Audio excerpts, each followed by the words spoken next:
United lost 1-0 away in the Premier League to Tottenham. Not much to talk about when it comes to the quality of the game. I thought the game was pretty mediocre, pretty shit. Not gonna lie. Didn't enjoy much of it. Two very average teams doing what average teams do. I think people called it like a mid-off or something, right? In terms of, giving it some sort of fucking name on social. I feel like Tottenham did just enough, obviously, to get the win. I feel like the goal even was fortunate. I feel like Onana, if you have a better keeper, probably parries that much wider from the goal and not directly in the line of sight of an unrushing, attacking player.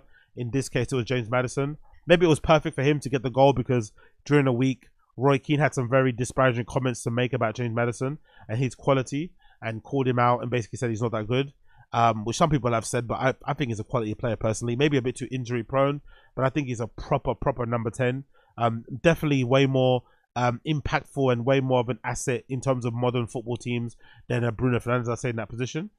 So I think it was good for him that he got the goal, so congrats to him. The celebration I thought was on point as well. I'm a big fan of shithousery, so I love that sort of shit.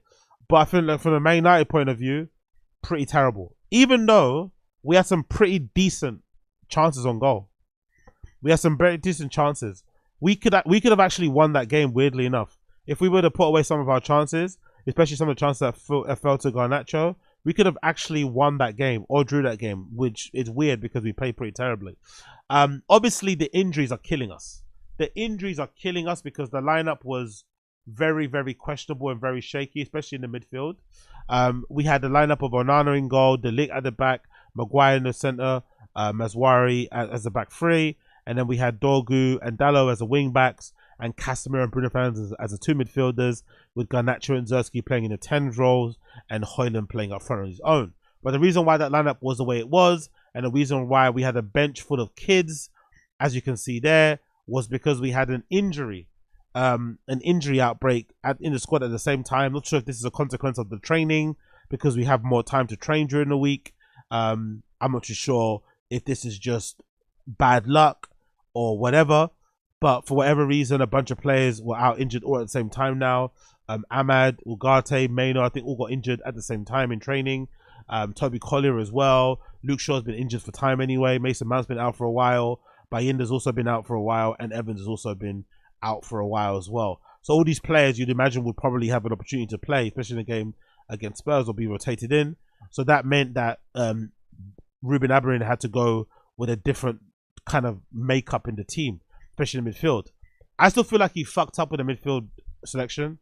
I still feel like, considering that we know Casemiro doesn't have the legs to get around the pitch anymore, he's still quality on the ball and can produce some moments. I think it would have been beneficial to have lined up Casemiro with a midfielder on that bench from the youth team who can play that role, who's got legs. I think that would have been a much better option, and then push Bruno forward. I think trying to have Bruno play as a deep lining playmaker alongside Casemiro when he is probably as slow, if not slower than Casemiro, is crazy. And it also was a bad decision because Bruno Fernandes is not disciplined. Bruno Fernandes always has his head up in the clouds. He's always running around the pitch, trying to chase the ball down, impact the game. But because he runs around the pitch a lot, he vacates his position, which obviously makes the space bigger. So Casemiro had to cover way more space. Basically, this whole right-hand side, Casemiro had to cover by himself because Bruno Fernandes was running around there. Zerski was floating around the striker position. So this whole entire space was really wide open for someone to do something with, which a lot of the attacks actually came down Tottenham's left anyway, when we were playing, especially in the first half. So that didn't work out. But I can't really blame the manager on this situation, in this result. I really can't. I think the way we're playing is more indicative of the quality of players we already have, most of which Amorim had to kind of deal with at the moment when he got the job. And I feel like Ineos should have really gone out of their way to have tried to sign players in January to help him to play the way he wants to play, and also to help us get better results. I'm still confused why that didn't happen. The reason why I say that is because we got Amorim out of his contract at Sporting Lisbon mid-season, which would give you the indication that the Glazers and Ineos thought they could save the season. So if you want to save the season, why don't you give the guy money to buy players? You know, that's something I really don't understand still. Very odd. Or maybe they're not connected. Maybe the plan was to always buy in the summer and to kind of thin out to get rid of the players you don't want now, and then when the summer comes around, you can sign who you want, and the players that you already loaned out know what time it is and can kind of go from there. I don't know, but it's a bit mixed. It's sending out mixed signals. But do I still think we should be losing it away from home 1-0 to Tottenham playing the way we did? No. So Ruben Amorim still has to hold some blame for how we're lining up. I don't like the fact that he refuses to rotate or drop Bruno Fernandes and Dalot. I think Dalot has basically proved in recent weeks that he's just not that guy. We need to upgrade from him in a wing back, and maybe swapping him out for others would probably be beneficial. The Bruno Fernandes shit, I understand he's maybe our talisman and our main guy, but he's so shit. He really is not as good as people think he is. And I think we're seeing it, of course, now that he's being relied upon a lot more with the injuries to kind of pull us out of the rut, and he's not being able to do it. He vacates his position. He loses possession. He's very sloppy on the ball. He can't dribble. He can't run. He doesn't score goals anymore. He doesn't really impact the game anymore either. I do think it's a net negative on the team. Even though we won't create as much without him on the pitch, I still think we function better as a team without him on the pitch. And I think Ruben Amorim should have been braver and should have gone with a youth team player to play alongside Casemiro. I don't know which one it is because I'm not really familiar with a lot of these youth team players. Maybe Heaven could have played it. I'm not too sure. But I think it would have been beneficial to have one of these youth team players play alongside him. And it's also no point of bringing all these youth team players to play on the bench and not really play them apart from Chido, Obi Martin right at the end of the game. I feel like he should have really been a bit more braver and went with those players. But, you know, you can blame Garnacho. He missed a couple of really good chances. One in particular that he skied. They just made you scratch your head. But again, I don't really feel anything. I'm kind of over this club. We're now 15th in the league. I want us to get relegated so badly. I think we deserve it. I think we've gotten away with murder for a long time.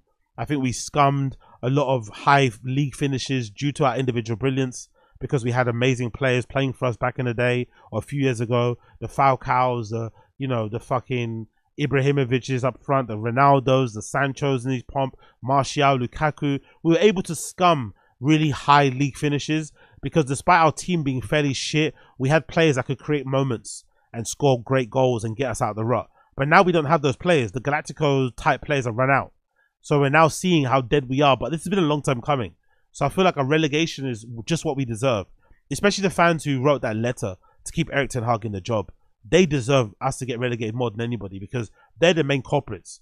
I still think if you sack Erik ten Hag in the summer and you get Ruben Amorim in the summer to get rid of the players that he wants and sign the players that he wants, we're not 15th.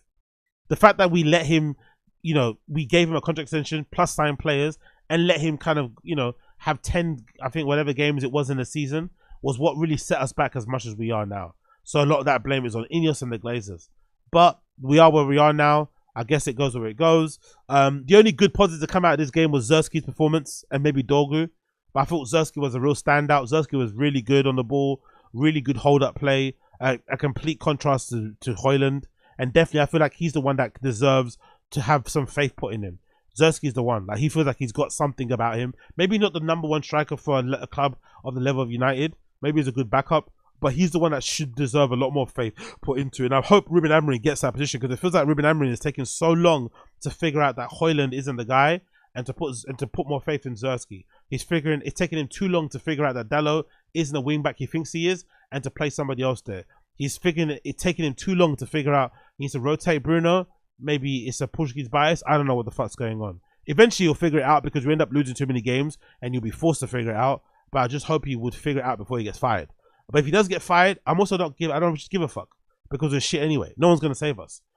So the league's gonna gonna die the way it is anyway. It's gonna fucking grind to a slow halt. But I really do hope we get relegated. I'm not gonna lie. I don't want us to finish 14th, but just like mid-table. I want it to be a really fatal error and an L for everybody involved, so that we can kind of go back to a drawing board and start again. And if that means we get relegated and the Glazers leave, that'd be beautiful. Knowing our luck that won't happen because we're cursed, I doubt the Glazers will leave if we get relegated. They're probably the type of people, they're the type of parasites, the type of vermin, and the type of money-hungry, greedy fucks. They'll probably hang around even if we get relegated to the Championship. But I think it's possible if we do get relegated that they'll just jump ship, which will be fucking brilliant. And then we can reset the club completely because we've needed this for a long time. And we're finally here. So it is what it is. And now we're losing against Spurs away. Really. Spurs are beating us 1-0 comfortably. Okay, cool, man. Whatever you say, innit? Whatever you say. Injuries don't fucking matter. And obviously to rub more salt in the wounds, Anthony's on loan. killing it. He won a penalty. He's got 1 assist, 3 goals, and 3 man of the match awards in 4 games. Was he great at United? No. Did we need to loan him out? I don't think so. I just don't understand why United are in a position to loan out players. If it was, some people say, I'm not sure if I agree with this, but some people have suggested that Ruben Amorim knew before he signed that there was no money in the summer. That he was told specifically, we want you to come in and improve these players and make them play better than their level at the moment. That's what some people are suggesting, which is why some people are saying that they're putting a lot of the blame on Ruben Amorim's tactics and him as a coach. If you believe that to be the case, why get rid of Anthony? You can still use him. He's useful. You can still use him. If you know you're not going to sign anybody, getting rid of a player who's left-footed, who can play as a wing-back and can play on the wings and play in the number 10 role is a bit dumb, especially now, considering our injuries. But especially if you knew you weren't getting players. I don't feel that's the case. I feel like the fact that they let Anthony go on loan, or the fact that Ruben Amorim played a role in letting Anthony go on loan, tells me that he thought he was going to get more players in. He didn't in the end. But there's some good news on the horizon. Some slightly good news if you're a United fan, which is, again, you know, very, you know, it's out there. It's not really possible, optimistic type of thing. But according to Centered Devils, a Qatari source has told them that's close to Sheikh Jassim. That was the guy that was in contention to buy United when the Glazers were allegedly putting it up for sale, which they didn't put up for sale, by the way. Impressive scam by them. Very incredible ruse. They fucking killed it. They sold me down the river, by the way. Or they convinced me that they were really looking to sell, where in actuality what they wanted to do always was to sell a part of the club in order to get more money for the one part than opposed to selling the whole for like 4 billion. If you could get, because I think in the end they end up selling 20% of the club to Ineos for like 2 billion, which is obviously way more than 4 billion for the whole club. So they never wanted to sell anyway. They always wanted to get more money for a part ownership and still keep majority ownership, so obviously extract more money out of the club. Well, it seems like the Qatari based consortium led by Sheikh Jassim that was interested in buying the club outright and clearing the debt is still interested. They said a source close to Sheikh Jassim tells Centered Devils that Jassim still remains interested in acquiring Manchester United and is ready to re-enter the bidding if the Glazers or Sir Jim are open to selling. He is even open to purchasing only the Glazers' stake while keeping Sir Jim on board. Wow. The source says the goal remains clear. Qatari source continues and says, as everyone already knows, we are ready to clear the debt entirely. Building a world-class stadium, remain within PSR rules, and bring world-class players to Man United. So there is still that possibility. It's obviously a faint dream, but it is still possible. I'd love nothing more than that. And all the people that are fucking posturing, morality posturing and shit, would you rather us bleed to death with this supposed United fan in Sir Jim Ratcliffe leading the charge and us never spending any money and firing a bunch of staff members and just cutting costs and raising ticket prices but never buying players and just floating around 15th and 14th?